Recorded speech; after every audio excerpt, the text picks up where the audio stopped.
U S A سے خاتون کا فون آیا کہ میں چاہتی ہوں کہ مرنے سے پہلے وراثت کی جو وصیت ہے میں کر کے جاؤں، کیونکہ یہاں امریکہ کا لا ہے، قانون ہے کہ اگر کوئی شخص مر گیا تو اس کی وراثت وارثوں میں ڈیوائڈ، بولنے پر پابندی ہے گورنمنٹ، ڈیوائڈ نہیں ہوتی۔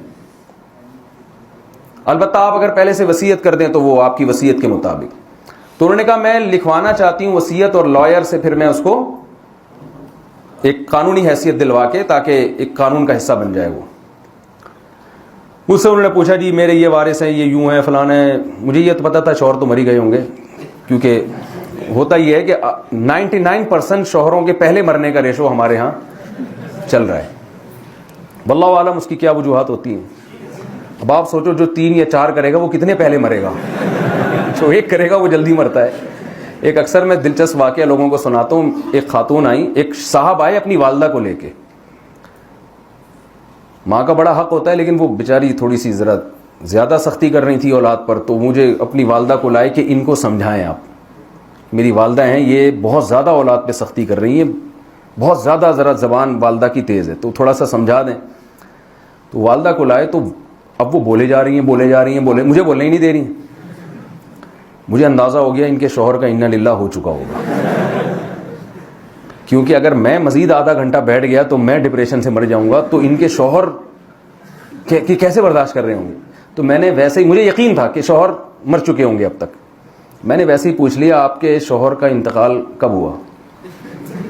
تو انہوں نے یا یہ پوچھا کہ انتقال ہوا، انہوں نے کہا وہ تو 10 سال پہلے مر گئے تھے۔ میں نے آہستہ سے بولا تاکہ ان کو سنائی نہ دے، میں نے کہا پھر بھی بہت برداشت کر لیا 10 سال گزار لیے، بولے جا رہی ہیں نا۔ تو میں نے ان سے کہا، میں نے پورا وراثت کا وہ بنا کے دے دیا، بھائی فلاں کو اتنا، فلاں کو اتنا، جو بھی شریعت کا حکم ہے۔ تو انہوں نے کہا ہم نے لائر سے پوچھا، لائر نے کہا یہ تو بڑا خاندانی سسٹم ہے، یہ بہترین، بیٹی کو آدھی وراثت دی گئی ہے، بیٹے کو دگنی۔ اس پہ لوگ اعتراض کرتے ہیں، حالانکہ اسلام نے بیٹے پہ جو ذمہ داریاں مالی ڈالی ہیں نا، جب وہ نکاح کرے گا تو بیوی کی تمام تر ذمہ داری کس پر ہوگی؟ شوہر پر ہوگی۔ اور جب لڑکی نکاح کرے گی کروڑوں روپے کی بھی مالک ہو، ایک دھیلا بھی اس پر لازم نہیں ہے کہ اپنی اولاد یا اپنے شوہر پہ خرچ کرے۔ تو اس کو شریعت اگر 1 لاکھ روپے دے رہی ہے تو وہ محفوظ کر رہی ہے، اور بیٹے کو 2 لاکھ دے رہی ہے تو خرچ کروا رہی ہے اس سے۔ نتیجے کے لحاظ سے عورت ہی کو فائدہ ہے اس میں۔ اور ان کے پاس کوئی سسٹم ہے وراثت کا؟ کتوں کے نام وراثت ہو جاتی ہے، یعنی اتنی ترقی کرنے کے بعد بھی ایسا وراثت کا سسٹم نہیں لا سکے جو اسلام کے مقابلے میں آ کے کھڑا ہو، ابھی تک نہیں لا سکے۔ ایک نظام کو دیکھو نا آپ، اسلام کے نکاح کے نظام کو دیکھو، طلاق کے نظام کو دیکھو، وراثت کے نظام کو دیکھو، کاروبار کے نظام کو دیکھو، عبادت کے سسٹم کو دیکھیں آپ۔ کوئی جیسا ہمارا عبادت کا نظام ہے دنیا میں کسی کے پاس ہے یہ نظام؟ میں تو لوگوں کو مثالیں دیتا ہوں کہ میں غیر مسلموں کے بھی عبادت گاہوں میں گیا ہوں، نہ ان کی اذانیں سمجھ میں آتی ہیں، نہ ان کی عبادت سمجھ میں آتی ہے۔ پھر جو عبادت وہ کر رہے ہیں اس کی ان کے پاس کوئی دلیل نہیں ہے کہ یہ وہی ہے جو ہمارے مذہبی رہنما نے بتائی تھی، کوئی دلیل نہیں ہے۔ ہمارے پاس جب کتاب الوضو سے ہم شروع کرتے ہیں، قرآن میں آیتیں موجود ہیں، اذا قمتم الى الصلاة فاغسلوا وجوہکم وایدیکم الى المرافق۔ 1400 سال پہلے وضو کا جو طریقہ قرآن میں نازل ہوا وہ آج تک ایز اٹ از موجود ہے۔ لاکھوں لوگ، کروڑوں لوگ سن رہے ہیں، پڑھ رہے ہیں، اس میں ذرہ برابر تبدیلی نہیں ہوئی ہے۔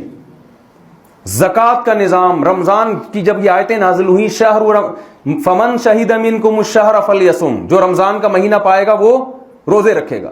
جب یہ آیتیں نازل ہوئی اس وقت سے لے کے ایک رمضان بھی 1400 سال میں ایسا نہیں آیا جب مسلمانوں نے رمضان کو چھوڑا ہو۔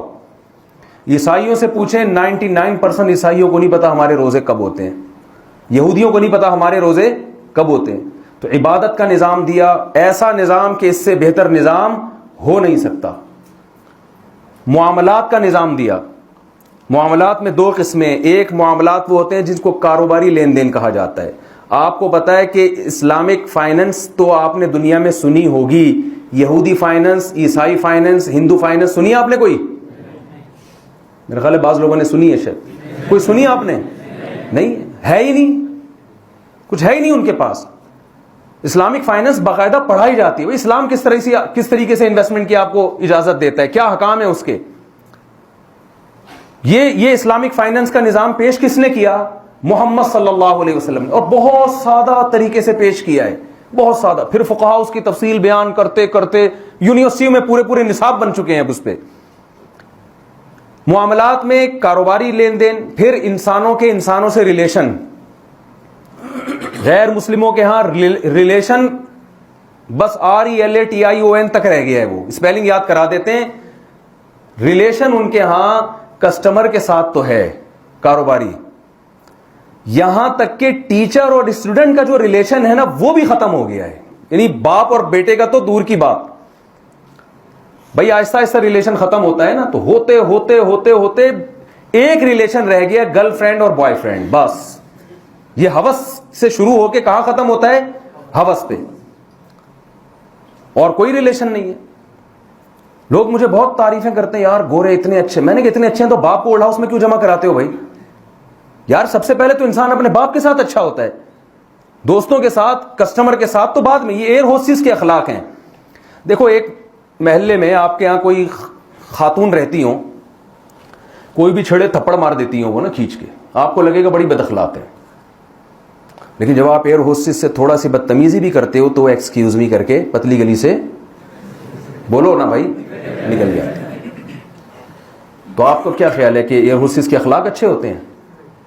بھائی یہ پروفیشنل, یعنی پروفیشن ہے, اس کو مسکرانے کے پیسے ملتے ہیں, تنخواہ ملتی ہے. میں اکثر ایک واقعہ بتا کے تھک گیا ہوں, لیکن پھر بھی مزہ آتا ہے. یہ سنیں آپ, ہر جگہ بتاتا ہوں میں. جو یوٹیوب پہ بیان سنتے ہیں شاید وہ بور ہو گیا, یار مجھ سے ایک ہی واقعے کو لپیٹتے رہتے ہیں. واقعہ اتنا مزے کا ہے.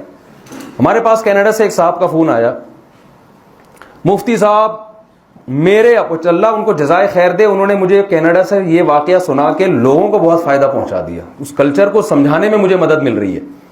مجھے کہنے لگے مفتی صاحب گورا بہت اچھا ہے, میں اپنے والد کو علاج کے لیے کراچی سے کینیڈا بلا رہا ہوں, کیونکہ گورا ہسپتالوں میں بوڑھوں کی جو کیئر کرتا ہے وہ مسلمانوں کے ہسپتالوں میں وہ کیئر بولے نا نہیں ہے.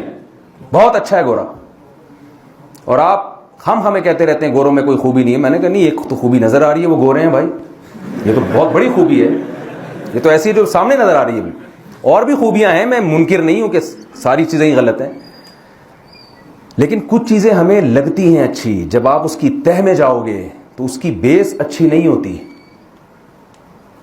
تو انہوں نے کہا میں اپنے ابا کو بلا رہا ہوں کینیڈا سے علاج کے لیے, کراچی سے علاج کے لیے. کہاں بلا رہا ہوں؟ کینیڈا. اور یہ یہاں بوڑھوں کی کیئر ہوتی ہے, کراچی میں نہیں ہو سکتی. کتنے اچھے ہیں یہ لوگ. یہاں نرسیں بہت کیئر کرتی ہیں, خیال کرتی ہیں بوڑھوں کا. ہماری نرسیں اسے دیکھ کے بوڑھا ویسے ہی بیچارہ. تو میں نے کہا بھائی بات یہ ہے کہ آپ مسلمان ہیں, پاکستانی ہیں, اس لیے آپ کو اپنے ابا کی اتنی فکر ہے کہ آپ ابا کو لاکھوں روپے خرچ کر کے, ویزا کا پروسیس کتنا مشکل, پھر خرچہ آنے جانے کا, پھر علاج بھی فری تھوڑی ہے, آپ کو تو دینا پڑے گا پیسہ. اتنے پیسے آپ ابا کے علاج پہ اس لیے خرچ کر رہے ہو کہ آپ پاکستانی ہو, آپ مسلمان ہو. کیا کسی گورے میں اتنا ظرف ہے اس نرس سے پوچھنا جو اپنے ابا کی اتنی کیئر کر رہی ہے کہ اپنے ابا کو بھی پوچھتی ہے یہ گھر میں؟ میں نے کہا یہ جو نرس جس کی آپ تعریفیں کر رہے ہو, اس سے پوچھو آپ کو اپنے ابا سے ملے ہوئے کتنا ٹائم ہو گیا, تو 50% نرسیں کہیں گی ہمیں تو پتہ ہی نہیں ہمارا ابا ہے کون. پنجاب میں کہتے ہیں ایسا ابا کہاں سے لبا, سنا ہوگا نا, ایسا ابا. پنجاب کے لوگ بھی بڑے مستائے ہوئے ہوتے ہیں. تو میں نے کہا 50% تو کہیں گے ابا کا ہی نہیں پتا ہمیں. 50% نے اپنے ابا کو اولڈ ہوم میں جمع کرا دیا ہوگا. وہاں دوسری نرسیں پیسے لے کے, تنخواہ لے کے ان کی کیئر کر رہی ہوں گی. اپنے ابا کو کا علاج کرانے کے لیے تیار نہیں ہے, اس کو اولڈ ہاؤس میں جمع کرا رہی ہے. دوسروں کے ابا کی اتنی اچھی خدمت. تو یہ بھائی ایک پروفیشن ہے, یہ کوئی وہ اخلاق نہیں ہے جو اسلام آپ کو سکھا رہا ہے. اور میں نے کہا ہمارے ہاں جو نرس جس کی آپ برائیاں کر رہے ہو, آپ کے ابا کی کیئر نہیں کر رہی, لیکن جب اپنے ابا آئیں گے تو آپ کے ابا کو چھوڑ کے اپنے